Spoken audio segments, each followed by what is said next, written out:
ఈ వీడియోలో మనం ప్రాబ్లం నెంబర్ 9 ఎలా సాల్వ్ చేయాలి నేర్చుకోబోతున్నాం. క్వశ్చన్ చూసినట్టయితే the given figure shows a lever in use. ఇదొక lever. To which class of lever does it belong? మిడిల్లో ఏముంది? లోడ్ ఉంది.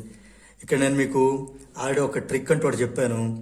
మిడిల్లో గనక ఎఫ్ ఉంటే ఇటు ఈ ఉండి ఇటు ఎల్ ఉండి ఇటు ఎల్ ఉండి ఇటు ఈ ఉండి ఎలా ఉన్నా కూడా మిడిల్లో గనక ఎఫ్ ఉంటే ఎఫ్ ఫర్ ఫస్ట్ అని గుర్తుపెట్టుకోమని చెప్పాను. ఇది క్లాస్ 1 లీవర్. మిడిల్లో కనుక ఎల్ ఉంటే ఇటు ఎఫ్ ఉండొచ్చు ఇటు ఈ ఉండొచ్చు, లేదా ఇటు ఈ ఉండొచ్చు ఇటు ఎఫ్ ఉండొచ్చు. మిడిల్లో కనుక ఎల్ ఉంటే అంటే ఎల్కి 2 లైన్స్ ఉన్నాయి కదా, అది గుర్తుపెట్టుకోవడానికి చెప్తున్నాను నేను. ఇది క్లాస్ 2 లీవర్ అని గుర్తుపెట్టేయండి. అలానే మిడిల్లో కనుక మనకి ఈ ఉంటే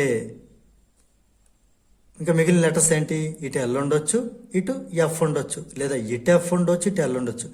మిడిల్ ప్లేస్ మాత్రం ఇదే. ఇలా గనక ఉంటే ఇక్కడ చూడండి 1 2 3 1 2 3 3 లైన్స్ డ్రా చేస్తాం ఈకి.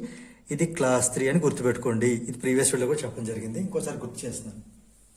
ఇప్పుడు అబ్జర్వ్ చేయండి, ఇందులో మిడిల్లో ఎల్ కదా ఉంది. మిడిల్లో ఎల్ ఉంటే ఇది క్లాస్ 2 లీవర్. సో ఇక్కడ మన ఆన్సర్ రాసేద్దాం. ఏ బిట్ ఆన్సర్ రాద్దాం. ఏమని? It belongs to class 2.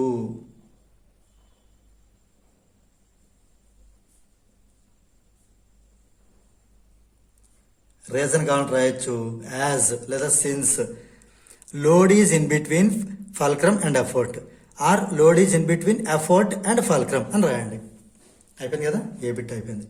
B bit without changing the dimensions of the lever if the load is shifted towards the fulcrum. ఈ లోడు ఫల్క్రమ్కే షిఫ్ట్ చేస్తాం అంటే ఇటు షిఫ్ట్ చేస్తాం అంటే దాన్ని మళ్ళీ ఇంకొకసారి నేను డ్రా చేసి చూపిస్తాను. ఇదే డయాగ్రామ్ని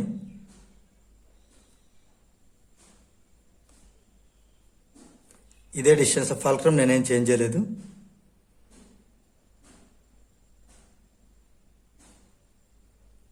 ఎఫర్ట్ అలాగే ఉంది.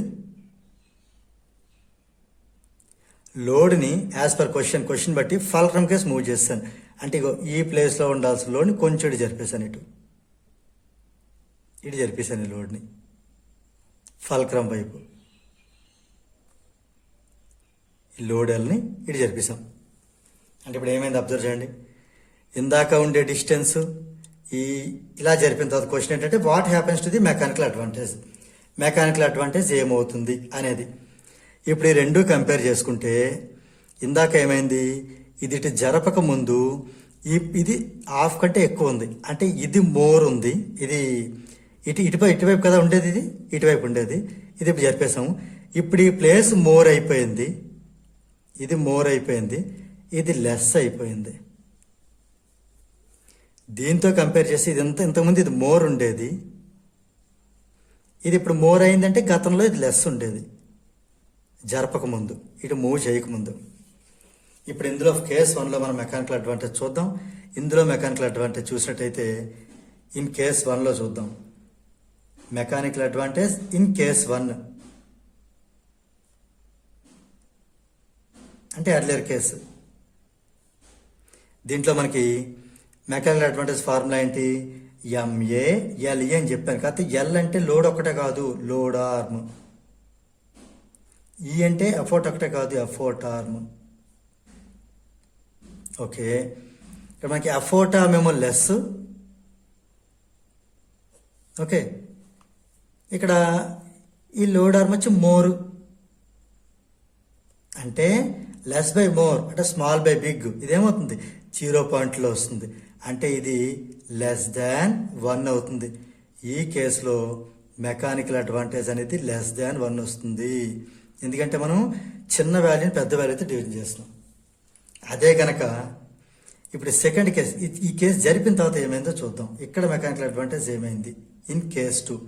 ఇప్పుడు రీసెంట్ కేసులో ఇందులోని ఫార్ములా అయితే మారదు కదా. Effort arm by load ఆర్మే. Effort arm formula అయితే మార్చడానికి లేదు. లోడ్ ఆర్మ్ ఆర్మ్ కంపల్సరీ రాయాలి. ఓకే, సో ఎఫర్ట్ ఆర్మ్ ఏమైంది? మోర్ అయింది. లోడ్ ఆర్మ్ ఏమైంది? లెస్ అయ్యింది. బిగ్ నెంబర్ స్మాల్ నెంబర్ తోటి డివిజన్ చేస్తే కంపల్సరీ 1 కంటే ఎక్కువ వస్తుంది ఆన్సర్. అంటే ఈ కేసులో మనకి మెకానికల్ అడ్వాంటేజ్ మోర్ దాన్ 1 వచ్చింది. అంటే ఇది లెస్ దాన్ 1, ఇది మోర్ దాన్ 1. అంటే మెకానికల్ అడ్వాంటేజ్ ఏమైనట్టు? ఇంక్రీజ్ అయినట్టు. సో ఇప్పుడు ఏంటి రాద్దాం అంటే the mechanical advantage will be increased. Continuation రాసేయండి. If the load is shifted towards the fulcrum, అంతే. If the load is shifted towards the fulcrum అని రాసేవచ్చు కావాలంటే. సో దీంతో మనకి ఈ క్వశ్చన్ నెంబర్ 9 అనేది కంప్లీట్ అయింది.